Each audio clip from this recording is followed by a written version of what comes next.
המרחק הקצר יהיה על הקו שמונח לשניהם. כן? עכשיו, הקו הזה יכול להיות כזה. כן? עכשיו, אם הקו הוא כזה, המישור, הוא יהיה במישור כזה. אתה תהיה במישור... מישור לפלט. מישור כזה.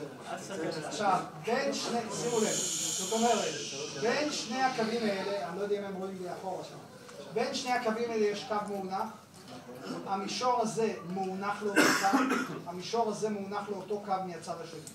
כיוון שהמישור הזה מונח לקו וזה מונח לאותו קו, מה קורה לשני המישורים? מקבילים. נכון? עכשיו, הטוש הזה נמצא במישור הזה והטוש הזה נמצא במישור הזה, רק שהם כרגע לא מקבילים. אם אני אעשה את זה, הם יהיו מקבילים. זאת אומרת, הקו המונח מגדיר את שני המישורים האלה, ושני הקווים נמצאים איפשהו בתוך המישור. לא יודע אם הבנת, אבל... חיות כפיים, מה? בוא נגיד, אם יש מישהו שצריך לפתח את היכולת של לראות במרחב, זה מהנדסי מכניקה. באמת.